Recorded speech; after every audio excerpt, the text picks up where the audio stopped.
We all want to make a great first impression, but we don't often think of the consequences of doing so. The problem with having a stellar debut is that you can inadvertently set the bar too high for your first follow-up. I mean, even great rookies sometimes stumble the second time around, and they call that the sophomore slump. And that's something that Star Fox has never heard of.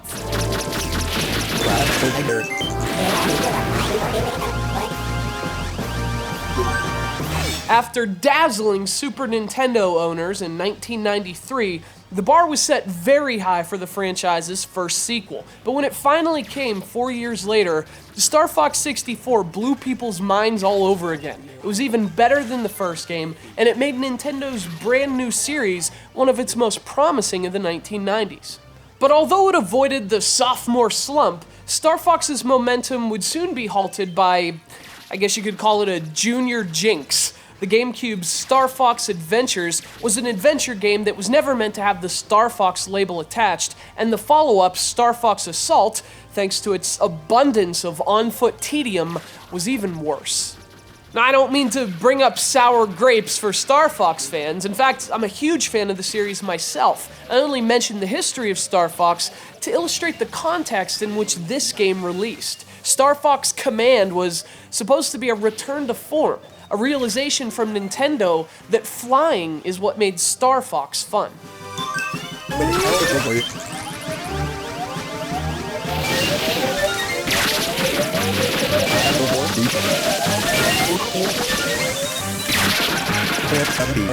And so Star Fox Command is a flying game.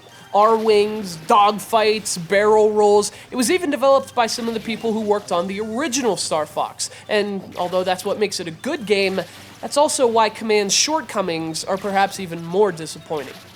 So again, like the first two Star Fox games, Star Fox Command is a flight combat game. It's comprised entirely of flight missions, so Fox never leaves the cockpit. And that's the good news. The bad news is that Command also tries some new things too, and as with most of the series' prior attempts at doing so, they just don't feel very Star Fox.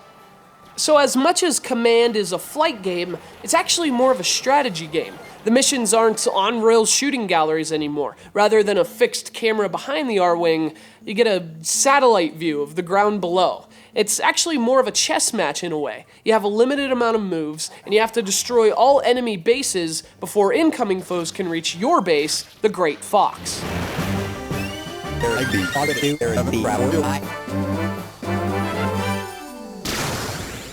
So you draw lines on the map to move your ships, and once your turn starts, the map comes alive. Ships move, and if your flight path crosses that of an enemy, that's when you enter some old-fashioned Star Fox dogfighting. It's kind of a smart idea, and you have to think about your moves before committing to them. It's a different kind of approach than you would take to prior Star Fox games, which are more reliant on action and reflexes than strategy. But as unfair as this might sound, that's kind of the problem. There's nothing wrong with Command's tactical approach, but it's an altogether different kind of gameplay than you'd expect from Star Fox. It's a much slower affair, and unfortunately, that carries over into the combat as well. You're flying in what are mostly all-range levels instead of the fast-paced on-rails stages of old, and as a result, the gameplay feels noticeably slower and less thrilling.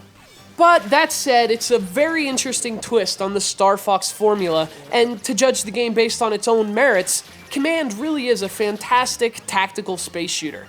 If you judge it as a standalone game, Star Fox Command is a great strategic shooter. The problem is, it's also supposed to be a Star Fox game, and even though it claims to go back to the series' roots, it doesn't go far enough. Star Fox Command is the best new Star Fox since the Nintendo 64 classic.